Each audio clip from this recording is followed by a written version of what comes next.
ఓం గం గణపతయే నమః. ఓం శ్రీమాత్రే నమః. అందరికీ నా హృదయపూర్వక నమస్కారాలు. ఇప్పుడు మనం బుధగ్రహం మీనరాశిలోకి ప్రవేశిస్తున్నాడు. అంటే బుధుడు మీనరాశిలో ప్రవేశము 11th ఏప్రిల్ 2026 నుండి 30th ఏప్రిల్ 2026 వరకు ఉంటాడు.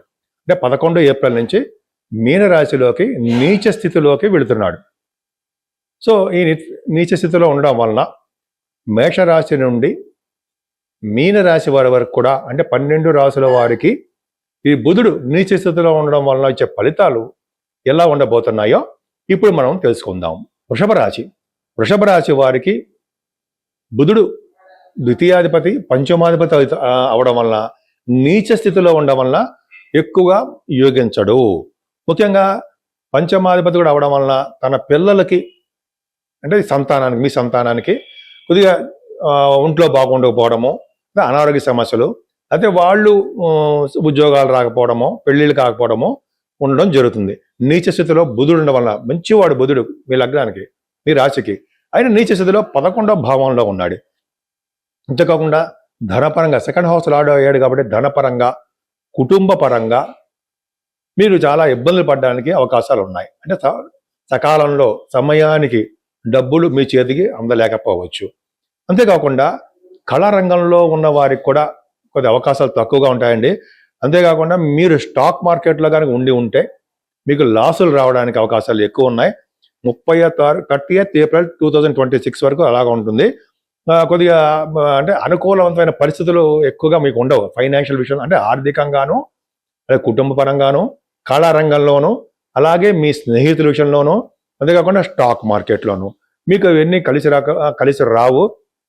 అంతేకాకుండా మీరు సుఖవంతమైన జీవితం కూడా చేయలేరు. కాకపోతే దాన గుణం ఎక్కువ ఉంటుంది, ప్రజాదరణ మాత్రం మీకు ఎక్కువ ఉండడానికి అవకాశాలు ఉన్నాయి. కొన్ని సందర్భాలలో మీకు కుటుంబంలో పేరు ప్రఖ్యాతులు రావడానికి అవకాశాలు ఉన్నాయి. ముఖ్యంగా బుధుడు యొక్క నీచ స్థితి ప్రభావం తగ్గాలి అంటే మీరు వెంకటేశ్వర స్వామి వారిని మారేడు దళాలతోటి పూజించడము, మారేడు దళాలు కానీ మల్లెపూలతో పూజించడము, అలాగే తులసి దళాలతో పూజించడం వలన అంటే సమర్పించడం వలన ఎక్కువగా మరింత శుభఫలితాలు పొందడానికి అవకాశాలు ఎక్కువ ఉన్నాయి. అందరికీ నమస్కారం అండి. నా పేరు మీకు తెలుసు, డాక్టర్ వాడ్రి ఆదినారాయణరావు. అందరికీ మీ విదేశాల్లో ఉన్న వారికి, ఇక్కడ ఉన్న వారికి కూడా పేరున నా హృదయపూర్వక నమస్కారాలు. నన్ను ఎంతగానో ప్రోత్సహిస్తూ నాకు ఫోన్లు చేస్తూ మీ జాతకాలు చెప్పించుకుంటున్న వారందరూ కూడా నా హృదయపూర్వక నమస్కారాలు. అంతేకాదండి, మీ జాతకాలు చెప్పించుకోవాలనుకుంటే మీ జాతకాలే కాదండి, మీ ఫ్రెండ్స్ సర్కిల్, మీ వాళ్ళు కానీ, మీ చుట్టాలు కానీ, మీ కుటుంబంలో వారికి ఎవరికైనా సరే జాతకాలు చెప్పించుకోవాలనుకుంటే, జాతకాలు అంటే మనకు తెలుసు అంటే వివాహం అవ్వట్లేదనో, ఉద్యోగాలు రావట్లేదనో, లేకపోతే మనకి చిల్డ్రన్ విషయంలో కానీ అలాగే అనేక రకాలుగా సమస్యలు ఉంటాయండి. ఇవన్నీ కూడా జాతకంలో కూడా ప్రస్ఫుటంగా మనకి అవకాశాలు ఉంటాయి. ఎందుకంటే డిగ్రీస్లో చూస్తూ ఏ దశలు జరుగుతాయో చూసుకుంటూ అది చెప్పడం ఈజీగా చెప్పచ్చండి. నేను చెప్తుంటాను, ఎందుకంటే 36 years ఎక్స్పీరియన్స్ కూడా ఉంది. అంత అద్భుతమైన ఎక్స్పీరియన్స్ ఉన్నది మాత్రాన అద్భుతం అని చెప్పి మనం అనుకోకూడదు, బట్ చెప్పగలను జాతకాలు. కాబట్టి మీరు మీ జాతకాలు తెలుసుకోవాలనుకుంటే మీ date of birth, time of birth, place of birth, 3 చాలండి. ఒకవేళ లేకపోతే ఎట్లా, మీరు అడిగిన టైం ప్రకారము అది వేయచ్చండి. ప్రశ్నాశాస్త్రం అంటాం. మీరు గబుకొని అడిగే, సార్ నాకు టైమ్ ఆఫ్ బర్త్ లేదు, మీరు చెప్పగలరా అని కనీసం మీ పుట్టిన ఇయర్ అది ఉంటే అంటే చెప్పచ్చు. సో అది పెద్ద ప్రాబ్లం కాదు. కానీ బట్ ఉంటే టైమ్ ఆఫ్ బర్త్ ఉంటేనండి, పుట్టిన టైం ఉంటే కరెక్ట్గా మనం ప్రిడిక్షన్ చేయడానికి పలానా టైం నీకు ఉద్యోగం వస్తుందనో, పలానా మంత్లో మీకు పెళ్ళిళ్ళు అవుతాయనో, పలానా ఇయర్లో కానీ అది మంత్లో కానీ ఫారిన్ కంట్రీస్ వెళ్తారని చెప్పచ్చు. నేను చాలామంది జరిగింది కూడా. మీకు వీడియోస్ కావాలని పెట్టమని పెడతా కూడా. సరే పక్క పెడదామండి. అంతేకాకుండా వాస్తు సంబంధించిన విషయాలు మీకు ఏమైనా డౌట్లు ఉన్నా, ఏమైనా మీకు అడగాలనుకున్నా కూడా మీరు వాస్తు సలహాలు కూడా నేను ఇస్తానండి. వాస్తులో కూడా నేను ఆస్ట్రాలజీ అండ్ వాస్తులో కూడా నేను చేశాను. 26 సంవత్సరాల కళ నాకు డాక్టరేట్ చేయాలని, అలాగే భగవంతు దయ వల్ల వచ్చింది. పక్క పెడదామండి. సో మీ జాతకాలు చెప్పించుకోవాలనుకుంటే తప్పకుండా మన ఆది ఆస్ట్రాలజీని మీకు ఫోన్ చేయండి, కింద స్క్రోల్ అవుతుంది. ఇలా నేను షూటింగ్స్లో ఉన్నప్పుడు కానీ, జర్నీస్లో ఉన్నప్పుడు కానీ, మీకు పర్సనల్ పనులు ఉన్నప్పుడు కానీ నేను గబుక్కని మీకు ఫోన్ లిఫ్ట్ చేయలేకపోవచ్చు. నేనే పర్సనల్గా మీతో మాట్లాడతాను. కాబట్టి మీరు వాట్సాప్లో మెసేజ్లు పెట్టేయండి, నేను తప్పకుండా చూసి నేను మీతో మాట్లాడతాను. మీ జాతకానికి సంబంధించిన పరిష్కార మార్గాలు ఏ విధంగా చేస్తే బాగుంటుంది అదన్నీ చెప్తాను. అంటే లక్షలు ఖర్చు పెట్టించేమని చెప్పి ఏమాత్రం చెప్పను. నెగిటివ్ థాట్స్ కూడా అసలు ఉండవు. మీ పరిధిలో ఉన్నట్టుగా పూజలు చేసుకుంటాను, లేకపోతే మీకు అంత అద్భుతంగా దశలు బాగోకపోతే చిన్న జపాలు చేయించుకుంటాను అని తప్ప నాకు మీకు డబ్బు ఖర్చు పెట్టడం వల్ల, మీకు డబ్బు ఖర్చు పెట్టించడం వల్ల నాకేమీ ఫలితం ఉండదు. ఆ దోషం నాకు అడ్డుకుంటుంది.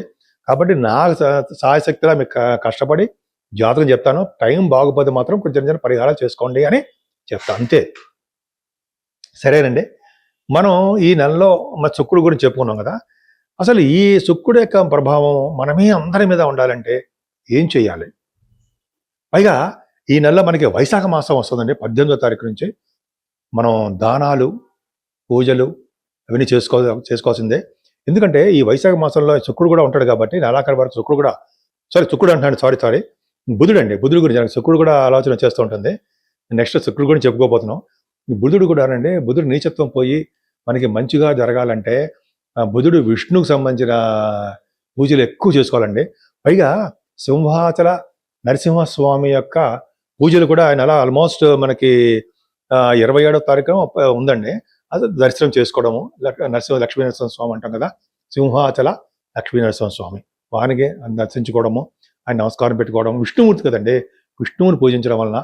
అలాగే ఈ నెలలో కూడా మనకి అక్షయ తృతీయ కూడా వస్తుంది. ఆ రోజు బంగారం కాదండి, దానాలు చేయాలి. అలా దానాలు చేయడం వల్ల, మంచి మంచి పూజలు చేసుకోవడం వల్ల మనకి అక్షయంగా పెరుగుతూ ఉంటాయి. అందుకనే ఈ వైశాఖ మాసంలో దానాల్లో అత్యంత ముఖ్యమైనదంటే మంచినీరు దానం అని. చూడండి, చాలామంది మంచినీళ్ళు దానం చేస్తూ ఉంటారు. అవన్నీ పెడుతూ కొన్ని చోట్ల మనకి చూస్తూ ఉంటాం కదా, కుండలలో పెట్టి నీళ్లు పెడితే చేస్తుంటారు కదా, అవన్నీ చేయడం. లేకపోతే మంచినీళ్ళు దానం ఇవ్వడం, కూల్ వాటర్ ఇవ్వడము, ఇలా మనకి కనిపించిన ప్రతి వాళ్ళకి నేను కూడా చేస్తుంటారు. కనిపించిన ప్రతి వాళ్ళకి మంచినీళ్ళు దానం అనేది చేస్తే మనకి కాదు, మనతో పాటు మన తరాల వాళ్ళకి, పైనున్న వాళ్ళందరూ కూడా మనకి మన తనువు చాలించిన తర్వాత కూడా ఈ దానం అనేది మనకి చాలా ఉపయోగపడుతుంది. అంతేకాకుండా మంచినీళ్ళు దానం కాకుండా అన్నదానం, వస్త్రదానం చేయాలండి. వస్త్రము, అన్నదానము, అలాగే మనకి మంచినీళ్ళు దానము, అలాగే గొడుగులు కూడా ఇవ్వాలండి. ఈ నెల నీడ కల్పించాలంటే గొడుగులు దానం ఇవ్వాలి. పాదరక్షలు, మంచినీరు, గొడుగులు 3 కంపల్సరీ. వైశాఖ మాసంలో ఎవరైతే ఇలా ఇస్తూ ఉంటారో వాళ్ళు, వాళ్ళ ఫ్యామిలీ, కుటుంబ సభ్యులు, అలాగే పైన లోకాల్లో ఉన్న వారందరికీ కూడా మంచి జరగడానికి ఎక్కువ అవకాశాలు ఉంటాయి. పదే చెప్పడానికి కారణం ఏంటంటే ఈ దానాలు వైశాఖ మాసంలోనే చాలా ప్రాముఖ్యత సంతరించుకుంది అంటాం కదా. మీకు తెలియని ఏ విషయాలేం కాదు, గుర్తు చేస్తానంతే. కాబట్టి మీకు అందుబాటులో ఎవరుంటే ఆ దేవుడిని పూజించడమేనండి. అలాగే అమ్మవారిని ఎక్కువ పూజించడం వలన లక్ష్మీ అమ్మవారిని, విష్ణువుని ఎవరైతే కలిసి పూజిస్తారో వాళ్ళ ఇంట్లో స్థిరమైన లక్ష్మీదేవి ఉంటుంది. అమ్మవారిని కలవ పూలతోనూ, తులసి దళాల కంటే మల్లెపూలు చెప్పుకుందామండి, మల్లెపూలతోనూ, విష్ణువుకి తులసి దళాలతోనూ, ఇలాగా మారేడు దళాలతోనూ అమ్మవారికి చేసుకోవడం వలన సకల శుభాలు కలిగి, అష్టైశ్వర్యాలు కలిగి, ప్రతి రంగంలోనూ మీరు ముందంజలో ఉంటారనడంలో ఏమాత్రం సందేహం లేదు.